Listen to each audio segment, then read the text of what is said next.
Welcome, Pewter Report readers and listeners, to another edition of the Pewter Report podcast, Energized by Celsius. I am John Ledyard from pewterreport.com. Extremely excited to be joined today by ESPN's Mike Clay on the show. Mike is going to talk to us about a lot of different stuff. Most of you know him as a fantasy football guru, but he's so much more than that. He's going to talk to us about the Bucs' strength of schedule and why this team has such a favorable strength of schedule this season. He's going to talk to us about the outlook for the Bucs' skill position players, production-wise, fantasy-wise for sure, but even defensively. He's going to ask him some questions about that, state of the NFC, and why he recently picked the Bucs to repeat as Super Bowl champions on an ESPN roundtable discussion that they published over at ESPN.com. Some really good stuff coming up with Mike on the show. We're excited about that. Obviously, it's been a great week on the Pewter Report podcast, and we are excited for a great summer. We'll have more plans and more announcements about that in the coming weeks and some of the things we're going to be doing. But we couldn't be more excited to be bringing you all, continue to bring you all some of the best content out there on the Bucs. And of course, it's all sponsored and brought to you by our friends over at Celsius.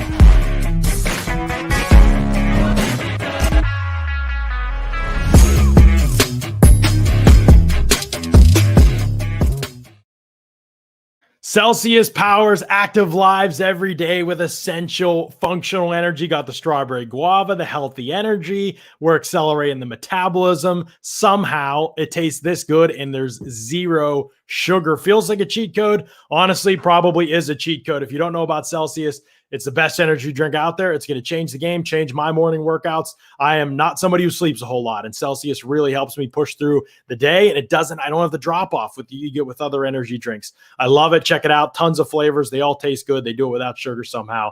These scientists are absolute whizzes. I don't know how they do it, but they're amazing. So check out Celsius.com, and you can find the store locator, figure out where they are around you. And on top of that, you can also be able to order them through Amazon.com as well. Celsius increasingly available everywhere around you. So like I said, extremely excited about today's show as I transition to bringing in our guest here on the show.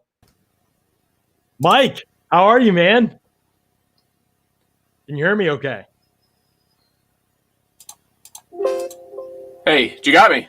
Yeah, I got you. All right. I was having some audio and video issues there. I think I'm set now. I think I'm good. So no worries at all. I appreciate you coming on with us today. Yeah, no problem. I caught some of the intro there. I appreciate you bringing me in and for the kind words. So and look, I do shows like this all the time, and sometimes the teams I talk about are good. Sometimes the teams are not good, and it's always fun to do the ones with the teams that are good. In fact, actually, a few years ago, I remember Bucs Nation was not happy with me, so I did a few of these shows. I can't remember if it was Pewter Report, and you guys were hard on me because I was low on the Bucs, and they were a hyped up team that year, and that did not work out. They didn't actually have. That was one of the few that I got right, I guess. So, but last year I was high on Tampa Bay, super high on them. I had them as a top 5 team. Thought they were a contender right away. Wow. That was not necessarily a popular opinion, even with Tom Brady there. I think people were forgetting about how good that defense was, even going into the year. And obviously that worked out. So no surprise, of course, that I'm high on the Bucs again. Right. In 2021. That's exciting to hear you were high on them again last year too. I had forgotten about that, but now that you're saying that, I remember I read your projections last year for just fantasy production and things like that, and was just kind of getting an idea of what you were anticipating for the group. And I remember seeing like, oh yeah, Mike thinks they're going to do really, really well. Typically, if the offense is producing like this, the team is probably going to be winning, you hope, or trailing hugely maybe in every game and throwing the ball a ton. But it's interesting to look at it now this year. And it's almost like, well, if you were high on them last year and they won the Super Bowl, how can you not be again, right? Because they bring everybody back. Yeah, no doubt about it. I mean, you nailed it on the head. They brought everybody back. It's the same team as last year. It's really amazing, actually, that they pulled that off. I mean, it's hard enough to do that, and then they did it with a lot of key free agents, right? There were a lot of guys that we expected to move on.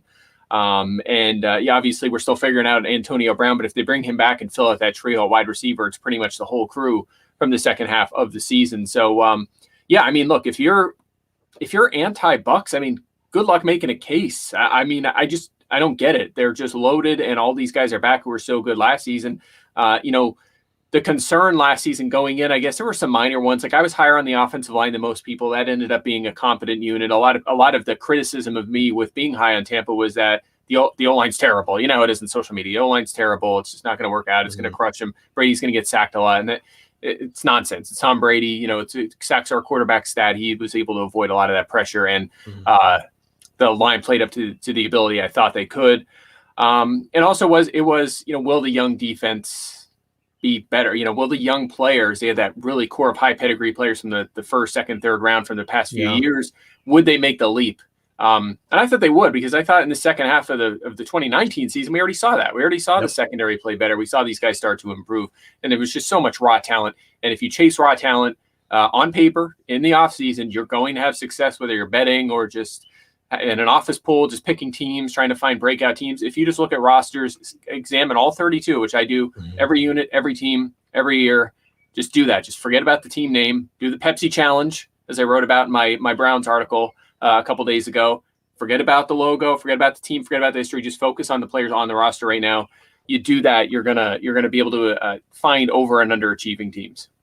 It's so interesting. You have talked about kind of this production level with the Bucs players that you saw coming, even on the defensive side, saw those improvements coming, you know, and now you enter a year in which, you know, again, it's like you look across the NFC, Mike, and you just don't see like where, you know, it's not the same as the AFC even this year, where you see a couple teams that, you know, oh, wouldn't shock me at all to see Kansas City or Buffalo. And even some people would say Cleveland. Again, maybe the helmet would throw people off, the uniform, if they saw them in the Super Bowl, but certainly not the talent of the group. That shouldn't, you know, Baltimore. You look in the NFC, does it not become a little bit trickier in your eyes to figure out who's going to be the top team out of that conference if it's not Tampa Bay?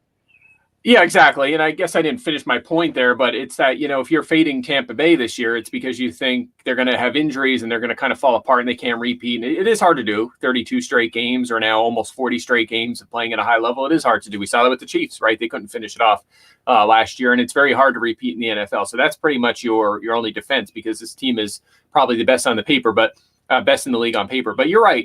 You know, there's question marks with Green Bay right now. The betting market is kind of in the middle on them, almost like a 9-8 team, because we don't know the future of Aaron Rodgers. That is a very good team that they'll be a contender for sure.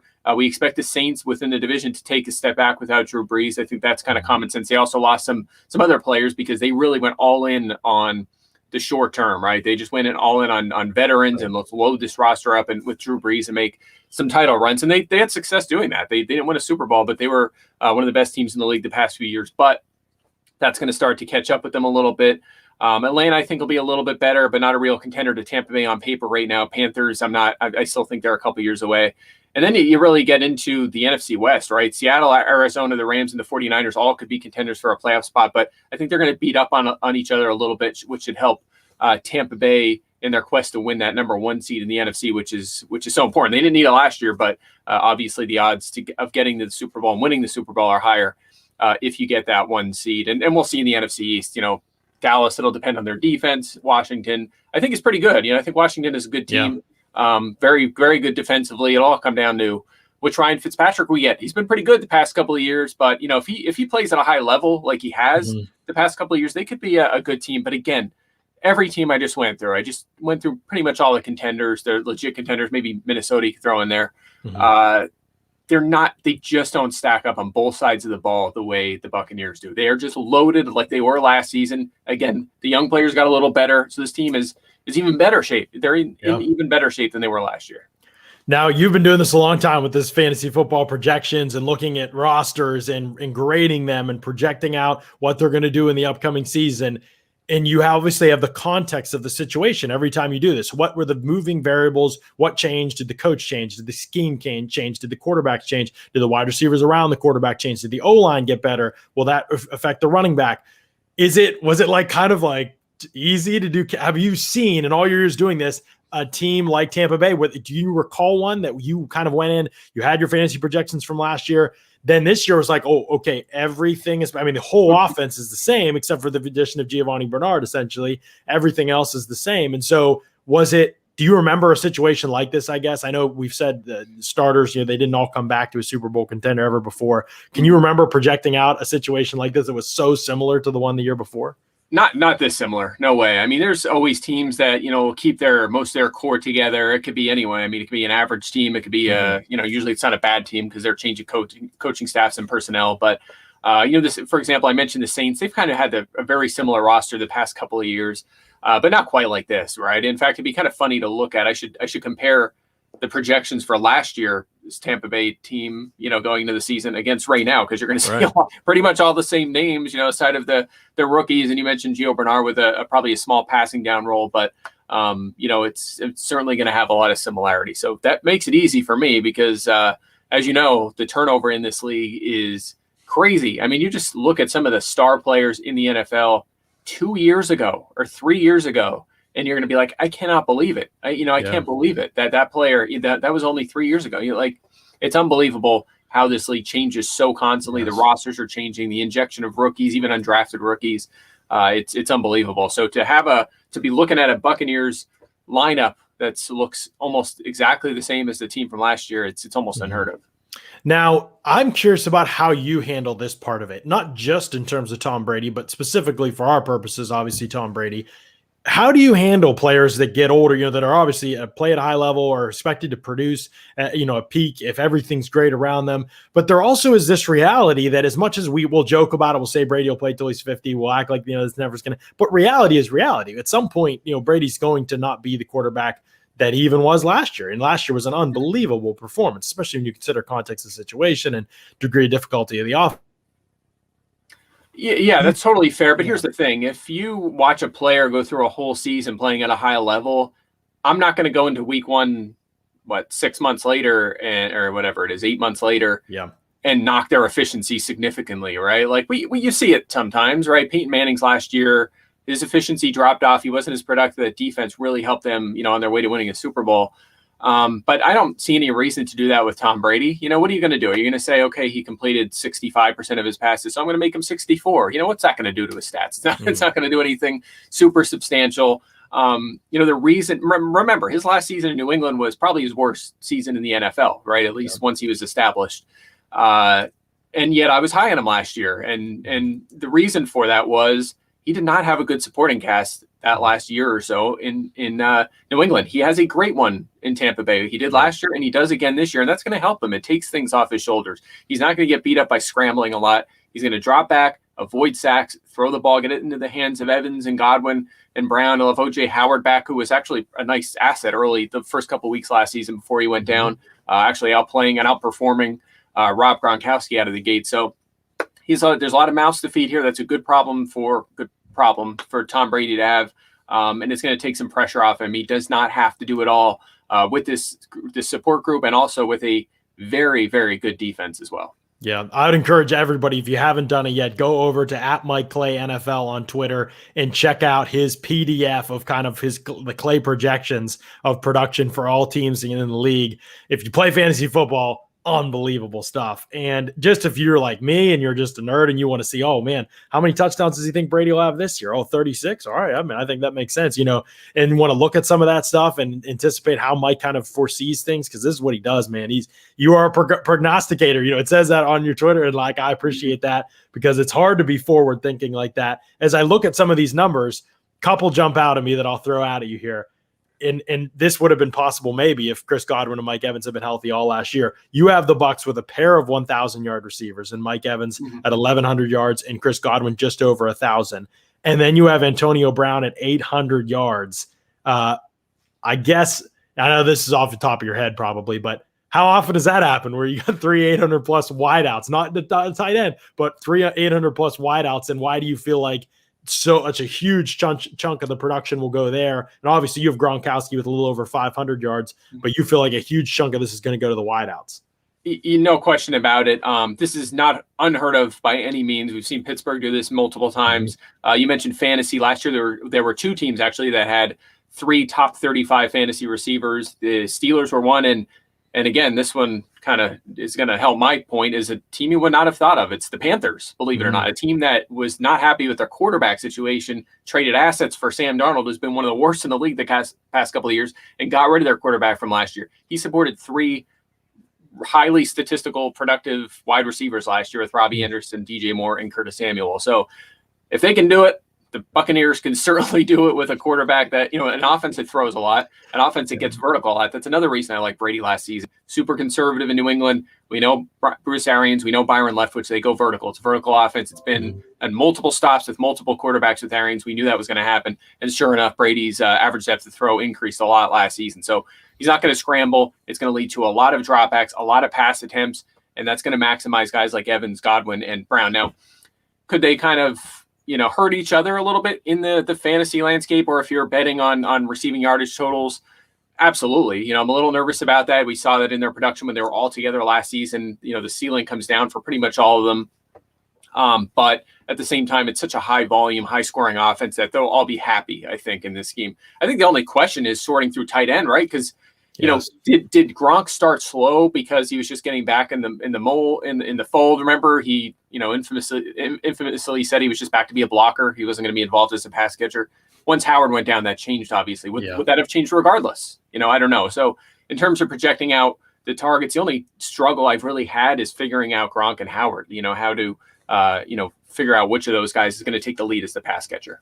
Yeah, that's a good point because, man, Brady, in training camp, I remember everybody was expecting, what's Brady and Evans going to look like? What's Brady and Godwin going to look like? And it was really not that it was bad with those guys, but everybody was kind of blown away by Brady and OJ Howard. They were just, man, that connection looks great. And Brady would just rave about OJ Howard. And maybe part of that's because OJ Howard, confidence-wise, needed that boost coming off the year that he had. He struggled to pick up the offense in 2019. He got hurt a couple times. Wasn't, toward the end of the year, he started looking better again. And remember, 2018, we thought he was going to be, that was it. We thought OJ Howard was going to be the next big guy across the league. And then, no doubt. Yeah. Yeah, you're exactly right. I was super high in Howard. He burned me in fantasy for sure. There's always those guys we talk up all the offseason long and people draft them on our advice, and it doesn't work out. And that never feels good. I feel terrible when that happens. Do you ever get yelled at? All the time. So that stings for sure. But man, his efficiency out of the gate, if you look at yards per target and efficiency stats align with future success, he was checking all the boxes. He looked like the real deal. So there's still hope, right? I think if he had not got injured last year, he would have had a really good year. Who knows what that would have meant for Gronk or even Cameron Brate, but he was certainly positioned for a breakout season. I thought he looked good. And so not giving up hope just yet on OJ Howard. Listen, Mike, it's great to have somebody around that believes in OJ Howard still. I take some flack from Bucs fans, and I love him to death, but I take some flack from him because I still say, I'm telling you, he's going to, if he stays healthy, he's going to be a stud. The question is obviously health, and neither you nor I can tell, let's say, what's going to happen in that regard. That's, a lot of it's luck based, but yeah, I agree with you that if he's able to be out on the field, I think the connection there is dynamic. It's interesting with Gronkowski too, because coming to Tampa Bay, I think most people thought, okay, well, what's it going to look like with Mike Evans, big outside receiver? Not really had somebody like this since like the Randy Moss type of, that's a new thing, maybe a little bit. But Gronk, everybody thought that was going to be great. But that was the one that really started slow. And then even as the year went on and Gronk, the numbers obviously got better and he played great, there were a number of times, if you watch the tape, and I talked about this in the locker room last night, and but there are a number of times on tape, Mike, where you watch the Bucs games last season, and I can think of the second Panthers game, he's open for a touchdown. Brady missed him. The Denver game, he's open for a touchdown, back on the end zone. Brady misses him. The Saints game in the playoffs, Brady missed him for a touchdown. The second Saints game in the regular season, big vertical ball on fourth down, and Brady missed him. They were already down a bunch, but Brady missed him a little bit. Brady didn't miss many deep. But when he did, it felt like it was Gronk, and it felt like it was a legitimate open opportunity. Do you go and look at the tape and see some of that and think, man, maybe there's a little bit of luck here and they could kind of come back to some of this? Already Gronk was highest tight end in the league in terms of deep yards and deep targets, I think, last year. But, do you look at some of that and say, oh, maybe this could be a chance for Gronk to bump a little bit? No question about it. I have stats, opportunity adjusted touchdowns, and that's something I've been working on and tweaking and pushing for a long time. You hear a lot about red zone stats and red zone usage, and it's kind of misleading because like a slant at the 19-yard line is treated the same as a carry from the 1-yard line or the 1-inch line. It's not the same thing in terms of projecting out touchdown. So I use opportunity as well. And there's no question if you miss, say you have 9 end zone targets and catch 2, that doesn't mean you're bad at catching end zone targets. It means you were unlucky. These guys are in the NFL. Some are better than others, but if you're at that level and you're open and someone throws you a pass into the confines of the end zone, you're pretty much going to catch it if it's on target, right? So all the opportunities there, we can kind of project opportunity forward based on coaching schemes and the way players are utilized and the type of quarterback, whether it's a Jameis Winston who is going to push it downfield or, an Alex Smith who's conservative. All these things kind of come together and you mix that opportunity with some efficiency, of course. Some players are better than others, and you could come away with projections in that department. But at the end of the day, it's all about volume, right? So that's the trick with tight end. Is Gronk going to lose what little usage he had? I mean, he did. You're right. He got a lot of his work was, down the seam, vertical work, and near the goal line. But the targets were very low.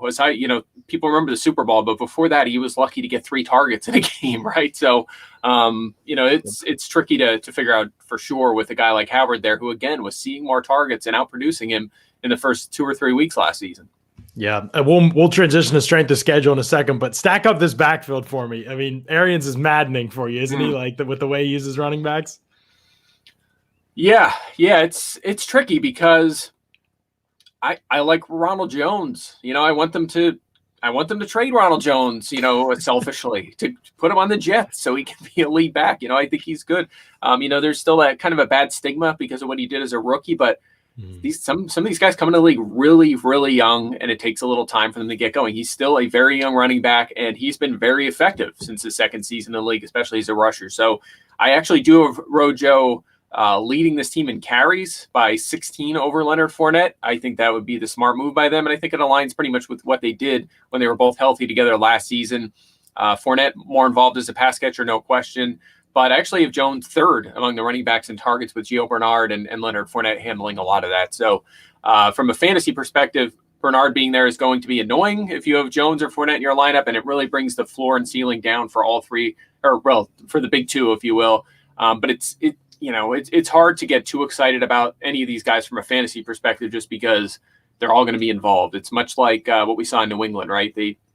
Those guys often didn't have a very high ceiling because so many of them were used. So it's a good situation for Tampa Bay, not necessarily a good one if you're hoping for big stats from your running backs.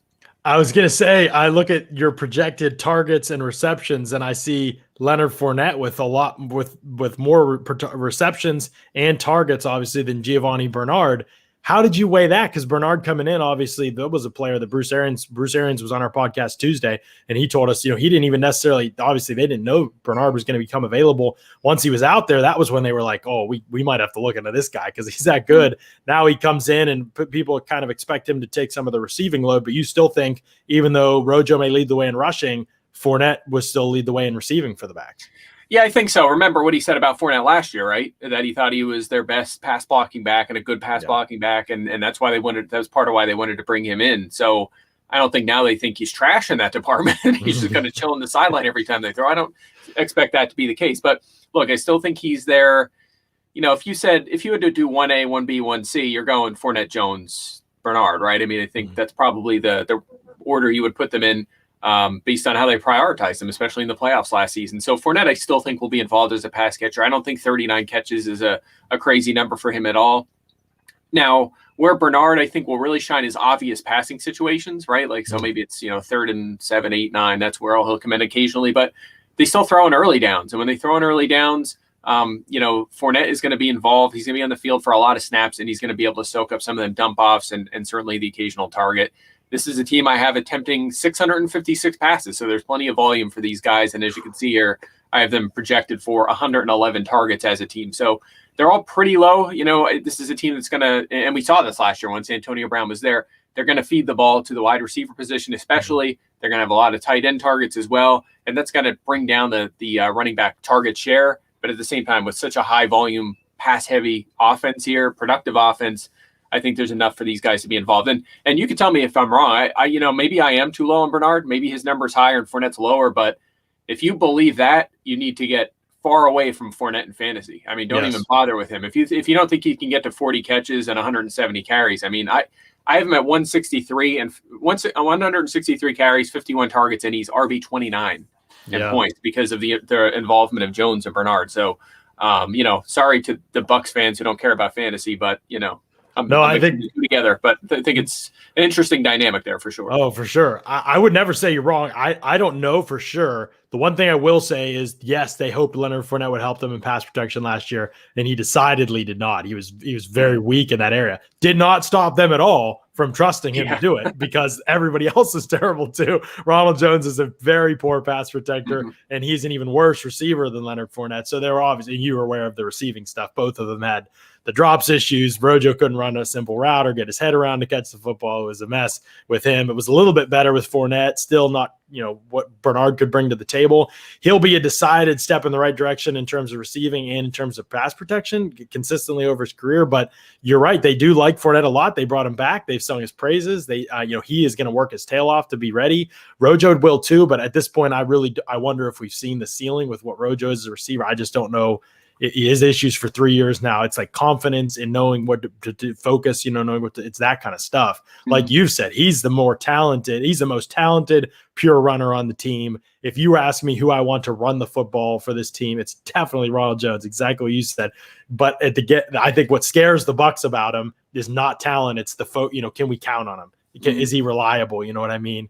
They felt like Fournette was the more reliable guy in the playoffs, and they didn't want somebody to screw it up necessarily. So that's how they saw it. So maybe that's how it shakes out. But dude, your guess is as good as mine as what Arians is going to do with the backfield. We know this full well. He draws the ire of fantasy football people everywhere, every year.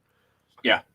Yeah, I'm with you. We'll see. And one more thing on Jones. Just keep in mind, he is 7 months older than Najee Harris, who was just drafted by the Steelers. Just, there's still this guy could still improve. Who knows? Maybe he becomes a competent pass catcher. I mean, you think about some guys like Mark Ingram, who wasn't very good in that department right away when he came to the NFL as a first-round pick. Chris Carson was a late-round pick, but he's a guy who just progressively got better as a pass catcher and became a factor there too. So, I don't know. I don't know that we've seen the ceiling of Ronald Jones. I hope not, because he is a very, very good rusher, and if he could just get up into even the 40 catch range, he could really be a valuable running back. Yeah, he really could be. You're right. And I hope you're exactly right about the receiving, because he is, like I said, the most talented dude with the ball in his hands. It's just a matter of getting it there. That's been kind of the adventure for them. I'm sorry that I'm breaking up there a little bit. They're doing construction literally right outside my house. They've not done it at all. I live in a new community, and so they're building houses. This lot next to me has been empty, I kid you not, until today, Mike. So that's where we're at right now with all this. Perfect timing. That's right. But strength of schedule, you have the Bucs. You do strength of schedule a little bit differently, first of all. So if you could talk a little bit about how you do strength of schedule and how you come up with your list of teams in terms of strength of schedule, and why you believe the Bucs have the best strength of schedule in the league. Yeah, so people that follow me know that I do the unit grades year round. I'm pretty much always updating everything. Projections, unit grades are almost available year round, because what's the right time to start? Might as well start right after the season ends and just start, always be ready, always have a system in place, and then constantly keep things updated. I think that's the best way to have a good feel for the NFL. So I'm constantly doing that, constantly adjusting. You could call them power rankings for the NFL, for the team, how good a team is, 1 to 32, based on, if they make a big signing at corner, get a little better there. Everything's always kind of maneuvering around. So I constantly keep this core group of unit grades, and then I factor in team trends, league trends, coaching trends, that kind of thing. And then I have my my de facto power rankings for the NFL. So that's what I use. It's based on current rosters, current team, moving forward, not last year's records, none of that nonsense, all about moving forward, what the team is right now. And the Bucs are a great example of that, right? When you were considering strength of schedule this time last year, were you treating the Bucs as an opponent as a 500 team? Yeah, they were in 2019, or were you treating them like a top 5 team, like you should have been when they got Tom Brady and made the other improvements last offseason? Same thing with the opposite New England. Were you treating New England like a playoff team, a Super Bowl contender, or a 500 team or below with no more Tom Brady? So that's why I always adjust things that way, and I think it's been a very successful way of doing things. So yes. For me, when I ran through everything and sorted it out this year, the Buccaneers came out with the easiest schedule. I was a little surprised by it. It is a trend for Tom Brady, because part of it's because his teams are always so very good, and anybody, a huge chunk of the rest of the league has to play against, these good teams like a Tampa Bay, which hurts their strength of schedule. And if every team is worse than Tampa Bay, it obviously helps there. So that's a slight factor, but at the same time, you look across the schedule and you're not overly intimidated by it. So I do think that they have the easiest schedule, and I actually have The Falcons second on this list. So it is a little bit of a trend with the division, not necessarily just the Buccaneers, so that it helps the Buccaneers, or it helps the Falcons and the Buccaneers. The Saints getting worse is a reason for that. And also, I think some people saw the Panthers overachieve last year and think they'll take another step forward. Fans of 29 out of 32 teams think they're going to get better because of X, Y, and Z, right? There's always variables. We got this guy in the draft, or it's year 2 in the system, or you can go on and on. They were really hurt last year. Every team's going to be better, right? We go through this every year. Every team's better. That's not necessarily necessarily the case, which is why it's so important to just focus on roster talent. So I actually don't think the Panthers make much of a leap this season. So the division might be a little easier for Tampa Bay, and that's part of the reason why I really like their slate this year. Yeah, I think that you're right about the division. I know people expect everybody to, like you said, get better, and they look at that division and they're like, oh, even the Saints, they're like, oh, Drew Brees wasn't that bad. Now they have a guy that can throw the ball down the field. There's a lot more to it than that, than just that, for sure. So I certainly hope nobody thinks the Saints got better at quarterback in the offseason. I hope that's not an opinion, but I've seen it all, so it's very possible. It's very possible. Someone the other day on social media was just grilling me about how insane I am to think that Patrick Mahomes would have been good in Cleveland. Like he just thought like I lose all credibility. I'm a terrible analyst because I thought Patrick Mahomes would be fine in Cleveland. Do better than Baker Mayfield. Right. The situation was that bad that even Mahomes would be terrible. It's just mind blowing. Patrick Mahomes is a system quarterback. Come on. Right.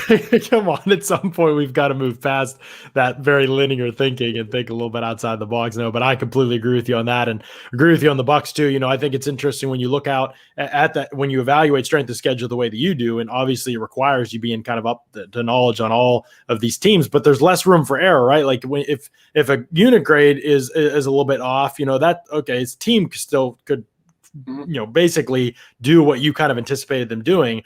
But if you're like the Cowboys, for example, and you get Dak Prescott, Tyron Smith, La'el Collins back, that changes your whole projection, and last year's record doesn't take that into account. No question about it. That's why it's so important. And you could flip it the other way around. You could say, okay, Mike, you thought the Dolphins were going to be bad last year, still rebuilding, and they were okay, right? They were a 10-win team, and that's not going to have a huge gap, right? We're going from bottom of the barrel to middle. Maybe the 49ers are a better example, a team we thought would be really good last year, but had all those injuries and ended up being an easier opponent, if we're being honest. So that's part of the game. It is, and they're never going to be perfect. We can't predict everything. I can't tell you which team's going to be overwhelmed with injuries, and maybe the Buccaneers are that team, right? Maybe they can't do it again. Maybe all these veterans just can't hold up for another year, and they have an injury here or there, and they ended up being an average team. It's possible. We see this happen every single year. That being said, you want to soak up as much information as you can to make the best possible decision. So just being like, well, why even bother? I'm just going to use 20 records to decide this. Well, that's worse. I mean, that's just, history shows that by doing that, it's just a complete toss-up. You're completely wasting your time. Using 2020, the previous season's records to predict strength of schedule is a complete wash. There's just no predictive element to that whatsoever. So I think this way is better. And, to your point, you kind of alluded to this, generally, even if a team is off a little bit, you're going to be in the same vicinity, right? It's unlikely that the Bucs are going to come out of next season with a very hard schedule, right? They're probably going to have a top 10 schedule or maybe a top 5 schedule. They'll be in that vicinity. And that, I think, is the most important information that comes out of this. Not that they're definitely going to have the easiest one, but that it should be a pleasant schedule for them. Right. Absolutely. It's great stuff. And we appreciate the perspective, man, the perspective on these kind of things that other people aren't getting. That's what I like about your work. It's original. It's yours. You've owned it. You've taken it. You've shaped it to what you've studied over years of doing this. That's worked. Not everybody does that. A lot of people just appeal to kind of common thought and they repost those, but your stuff's original and creative and it's yours and you own it. And we appreciate you taking the time, Mike, to join us on the show and share a little bit of that knowledge. Yeah, happy to come on. It's always fun to talk about any team, honestly, and nerd out on these, going deep on rosters, but especially when, like I said at the beginning, especially when it's a good team, right? And we could talk all positivity throughout the whole show. Yeah, exactly right. I know that it does add to it for sure. And I always like, man, do Bucs fans going to think I'm just bringing on people to blow smoke? No, I mean, I'm genuinely bringing on people that I respect and think their opinions are informed. And I'm just, for Bucs fans, Mike, I come from Pittsburgh. Like that's where I covered the Pittsburgh Steelers for years. And it was kind of like they expected every year to be good. For Bucs fans, this is new territory and they are just soaking up every drop of this offseason. And I'm loving watching them. And I appreciate you giving us some time to continue to encourage them in their belief that this team really could repeat this year. Hey, you got it anytime. Happy to talk. Happy to talk Bucs right now, especially after what they've done the past year or so. It's been a fun run for them. Yeah, absolutely. Awesome. Thanks, Mike. We appreciate it, man. Take care of yourself. There goes Mike Clay, ladies and gentlemen, from ESPN. Awesome stuff with Mike, man. I love the fact that there's this creative element to what he does where he is not just following a process that everybody else has put in place, but he's thinking, how can I do this better? You know, people like that are the people that kind of I track to in this business, and I think give the best analysis. So appreciate what he brings to the table. Speaking of people who think outside of the box and bring something new to the table, want to make sure that we're letting you all know about Symbol. Symbol is the stock market for sports that allows you to trade sports teams like stocks and earn cash payouts when your team wins. Symbol has blended sports and the stock market to offer you a new way to invest in and profit off your favorite teams. Use your sports knowledge to buy low, sell high, earn cash payouts when your teams win. Join the 2,000 plus early adopters who have started to invest in their favorite teams. The stock market for sports is just a tap away. Create a free account in seconds and start profiting from your sports knowledge with Symbol. Great stuff from Symbol. Make sure you check that out for sure. So Mike offered a lot there, and I'm curious before I wrap up here. I just want to, and Alien says not a bad guess. Very interesting on fantasy. Yeah, some of it's fantasy, but honestly, it's not just the fantasy football perspective for him. It's also if these players achieve what Mike thinks they're achieving, this is where the Bucs probably get to as an offense. Like these numbers are just a byproduct of what's a successful offense, and a successful offense typically at least means a lot of wins, if not Super Bowl championship. So I kind of take what he says and then extrapolate it from the team to the team perspective. And I say, this is really useful information to me because it tells me that he believes Mike Evans and Chris Godwin can have synergy with Tom Brady while Antonio Brown and Rob Gronkowski are here. And it can all work. The elements can work. He's been doing this for 20 years or so. Like he's seen it work. He knows how it works. And he can project out that this type of situation, how that translates to production on the field. So I love that part of what he brings to the table for sure. Flash Gordon, you came in late. You can always rewatch. I know the 1 p.m. time slot threw some people off today. We'll love to get Mike in here on the show. That was the time that worked for him. We make it work with the guests, and we know y'all rewatch these shows. We love the fact that y'all do. We see the numbers, and we know that that's a big appeal too. So if you didn't catch it all live, you can go back. Mike Clay had a ton of good things to say. He talked about how he builds strength of schedule and why the Bucs have the best. I think his way is not – the Bucs all have a good strength of schedule no matter what way you look at. Other ways for strength of schedule you see are going back and looking at last year's records. Even if you look at that, the Bucs are usually fourth, I think, on strength of schedule list, fourth best. But Mike's way to me is always the one I look at because I think it's more predictive for what they're going to look like this season. And he has them as the best strength of schedule based on the evaluation of other teams' rosters that they will play this season. And I should have asked him, if I had more time with him, I would have asked him particularly about quarterbacks. The quarterbacks that they face, definitely, not the highest caliber quarterbacks for most of the year. Early on in the year, yeah, there's some challenges for sure, but throughout a lot of the year, definitely not the toughest slate of quarterbacks. And so that probably affects some of the things that Mike's talking about in terms of being able to see how difficult the schedule is for the Bucs. In fact, they don't play a lot of great quarterbacks. Probably matters. I want to talk about the running back situation before I get out of here because he had interesting things to say. The wide receiver thing, I get where he's coming from completely. I think all three of those guys can be productive.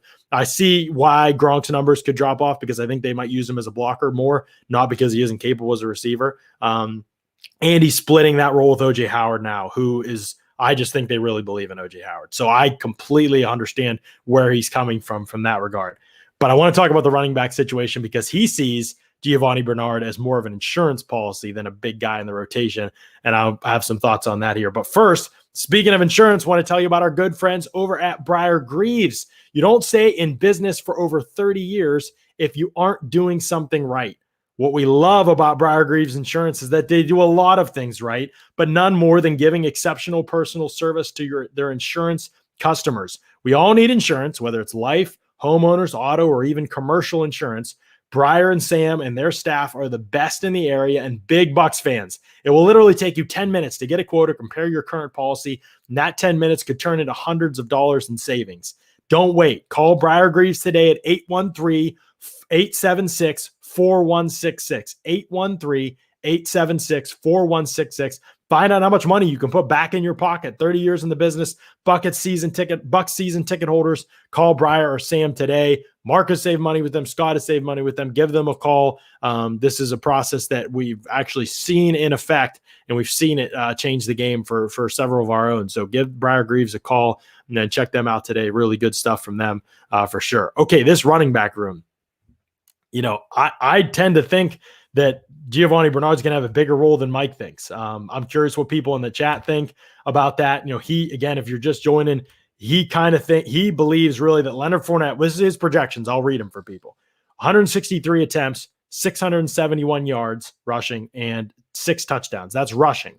That compare that to Rojo, 179 attempts, so more attempts for Rojo, 804 yards rushing, about 130 more yards rushing, and 5 touchdowns, so 1 less touchdown for Rojo.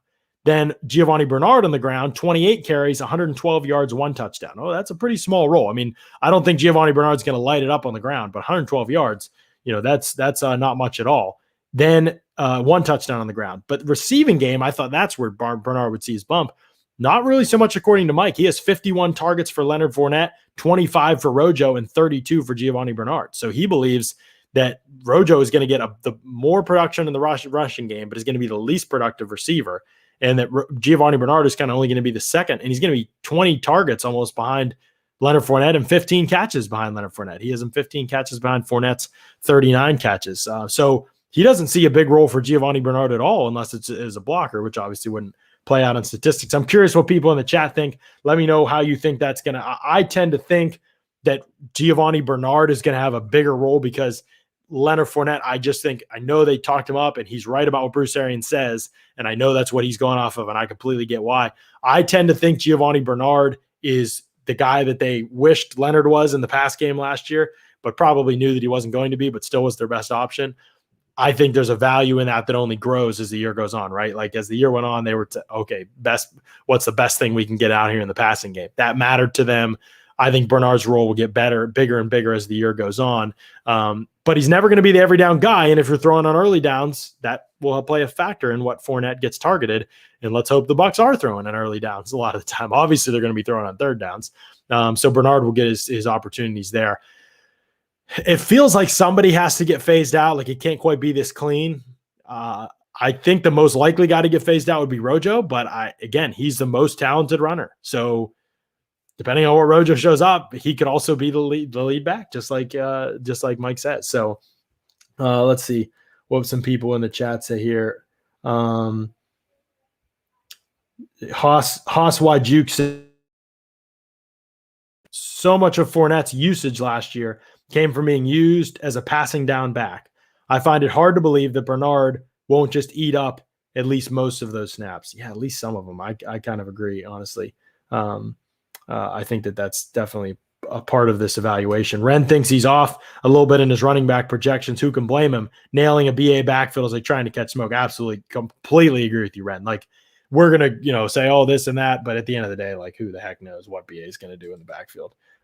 Flash Gordon says he'll increase pass protection and the screen game. Agreed. Very good in the screen game. Very good timing and just consistent. He's just a consistent player. Jack has charted a lot of this stuff. He says would love Bernard in third down and 4-minute offense. Huge chunk of attempts come in that area. I agree with you on that. And that's why I think there's just no way to me, if you're the Bucs and you're in a 4-minute situation, before half, if you're in a 2-minute situation, end of the game, whatever, Bernard's going to be on the field every single snap, right? Like those are all his snaps. There's no way Leonard should be taking any of those snaps away from him. So there you have a huge role for him right there, end of halves, end of games. If there's a close game or they need to score anything like that. He's the best pass protector by far, proven over years. And while Fournette struggled mightily last year in that regard, and he's the best receiver on the team. He's the most reliable player in the pass game on the team out of the backfield. So to me, those are all his snaps, and that plays a percentage role in this too. So that's interesting. Ren says his projections are relying heavily on a 2-to-1 pass to run ratio. That's true. That might be accurate, though. I'd have to look again. Jack says he hates the idea of being too predictable based on what running back is in. Yes, that's definitely something I think about, too, and that's where I think they got away from Ronald Jones. It was just like we lose a down every time we throw when this guy's on the field. Like the chance of something bad happening that involves him is just too high. So that's, I think, a way that they see it. Darius kind of disagrees. Rojo needs to be the starting running back. He runs with intent and viciousness. Don't disagree with you, Darius. Love what he brings to the table. There's no question about that. But at the end of the day, I also understand that you need to get your best player on the field, players you can count on that aren't going to screw it up for you. This backfield doesn't have Christian McCaffrey. This backfield doesn't have Nick Chubb.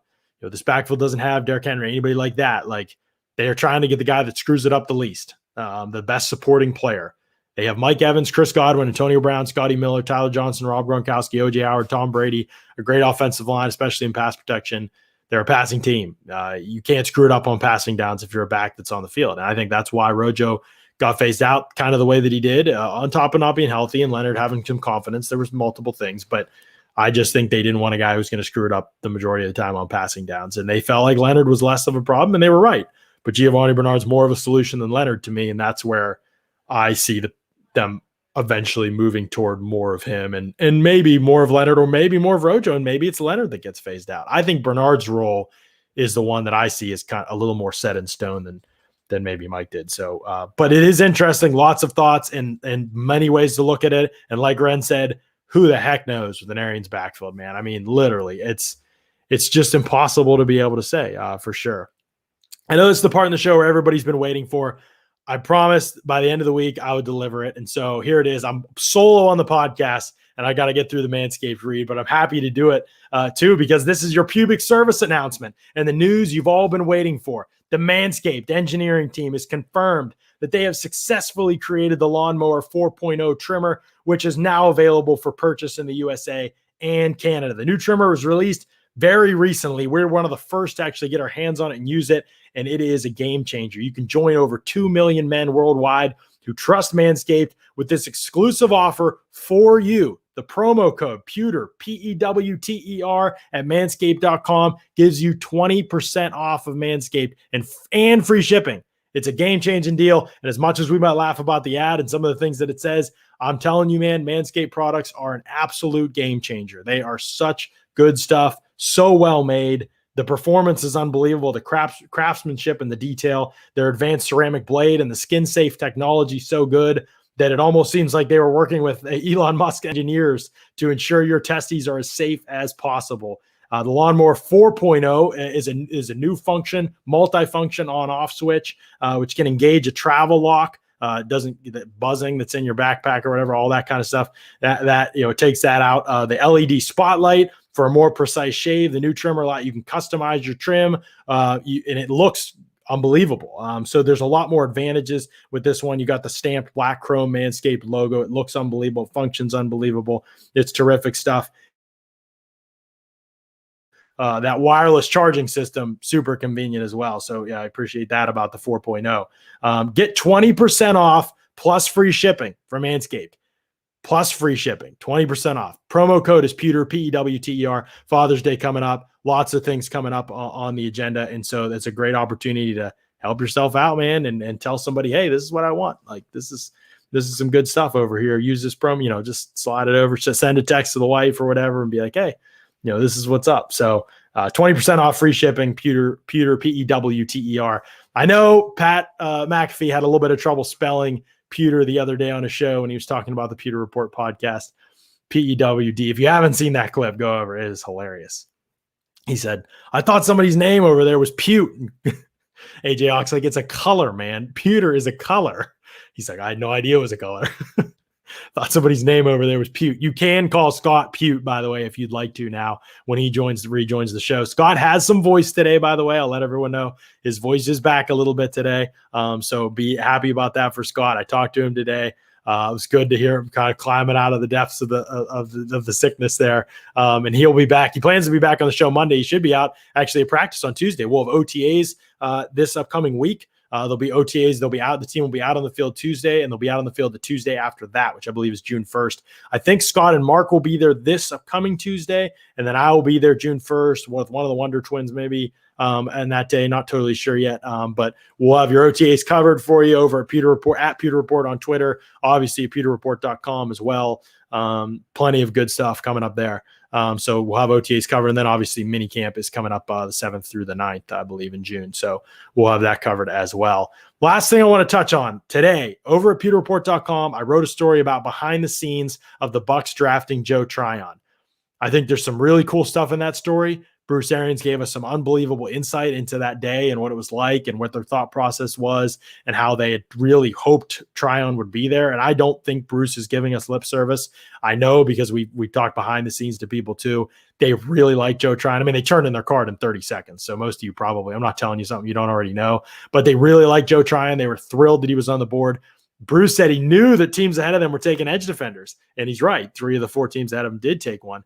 They were so pumped that nobody took Tryon, and I think it's a guy that they really, really wanted, and they were hoping to get. He did mention there were 2 other players that they had their eye on there at that spot.